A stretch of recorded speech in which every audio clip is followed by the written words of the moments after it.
Assalamualaikum warahmatullahi wabarakatuh. Di sini saya sebagai kelompok 19 ingin mempresentasikan hasil diskusi kami dengan judul Fisika Mekanika Kuantum yang beranggotakan Nurul Sipariski 180801021 dan Siti Fadila 180801013. Oke, di sini saya akan menjelaskan tentang mekanika kuantum. Mekanika kuantum adalah salah satu cabang dasar fisika yang digunakan untuk menjelaskan sistem atom dan subatom. Konsep mekanika kuantum ini digunakan untuk menggantikan mekanika klasik. Dalam mekanika kuantum digunakan untuk menyusun kerangka acuan matematika untuk fisika atom, fisika molekuler, kimia komputasi, kimia kuantum, fisika partikel, dan fisika nuklir.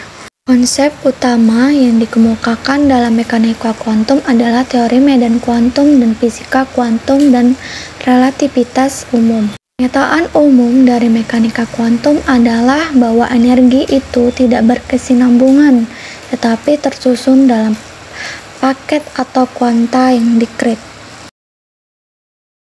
Oke, selanjutnya yaitu Max Planck dianggap sebagai bapak teori kuantum.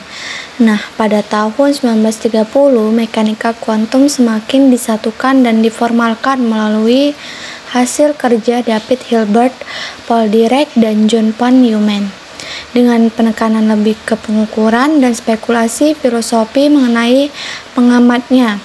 Semenjak itu muncul pada disiplin ilmu baru seperti kimia kuantum, elektronika kuantum, optik kuantum, dan sains informasi kuantum. Pengembangan modernnya yang spekulatif diantaranya teori senar dan teori gravitasi kuantum. Teori ini juga memberikan kerangka dasar bagi tabel periodik modern dan menjelaskan perilaku atom selama berikatan kimia dan aliran elektron pada semikonduktor. Dan oleh karena itu, memainkan peranan penting dan banyak teknologi modern. Meski mekanika kuantum ini didirikan untuk menjelaskan dunia benda amat kecil, namun teori ini juga diperlukan untuk menjelaskan beberapa fenomena makroskopik seperti superkonduktor dan superfluida. Oke, selanjutnya adalah perumusan matematika. Perumusan matematika dalam mekanika kuantum dikembangkan oleh Paul Dirac, David Hilbert, John von Neumann, dan Hermann Weyl.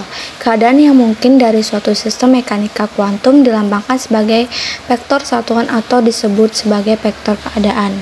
Dalam mekanika kuantum, keadaan sebuah sistem pada waktu tertentu dijelaskan dengan fungsi gelombang kompleks, juga disebut dengan vektor keadaan pada vektor ruang kompleks.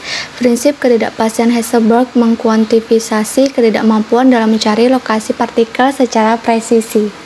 Oke, selanjutnya yaitu aplikasi. Nah, mekanika kuantum ini telah sukses dalam menjelaskan berbagai fitur di alam semesta. Mekanika kuantum seringkali menjadi satu-satunya alat yang ada dan yang dapat menjelaskan perilaku individu dari partikel subatomik yang membentuk segala bentuk zat, yaitu elektron, proton, neutron, maupun foton, dan lainnya. Mekanika kuantum ini juga sangat penting untuk memahami bagaimana atom individu bergabung secara kovalen membentuk molekul. Aplikasi mekanika kuantum ke kimia dikenal dengan kimia kuantum. Mekanika kuantum relativistik secara matematis dapat menjelaskan sebagian besar kimia. Salah satu contohnya yaitu di bidang elektronik. Banyak peralatan modern didesain menggunakan mekanika kuantum. Beberapa contohnya adalah laser, transistor, atau microchip, mikroskop elektron, dan magnetic resonance imaging atau MRI. Penelitian semikonduktor mendorong penemuan dioda dan transistor, bagian-bagian yang tak dapat dipisahkan dari sistem elektronika, komputer, dan peralatan telekomunikasi. Banyak peralatan elektronik beroperasi dengan efek quantum tunneling. Nah, salah satu penggunaan efek ini itu ada pada gambar di samping, yaitu resonance tunneling dioda. Selanjutnya yaitu teori kuantum. Teori kuantum memberikan deskripsi akurat bagi banyak fenomena yang sebelumnya tidak dapat dijelaskan, seperti radiasi benda hitam, stabilitas orbital elektron pada atom, dan ilmu ini juga memberikan gambaran pada banyak sistem biologi seperti reseptor bau dan struktur protein.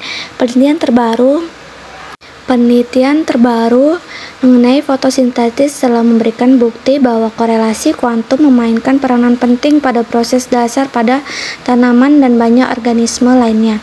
Fisika klasik seringkali juga dapat memberikan perkiraan yang baik seperti fisika kuantum, umumnya pada kasus dengan partikel jumlah besar atau bilangan kuantum besar, karena perumusan klasik jauh lebih sederhana dan mudah untuk dihitung daripada perumusan kuantum. Perkiraan klasik digunakan dalam lebih dipilih ketika sebuah sistem cukup besar untuk menjadikan efek mekanika kuantum ini menjadi kecil. Oke, selanjutnya itu bukti dari mekanika kuantum. Mekanika kuantum ini sangat berguna untuk menjelaskan perilaku atom dan partikel subatonik seperti proton, neutron, dan elektron yang tidak mematuhi hukum-hukum fisika klasik. Atom biasanya digambarkan sebagai sebuah sistem di mana elektron yang bermuatan listrik negatif beredar seputar nukleus atom yang bermuatan listrik positif.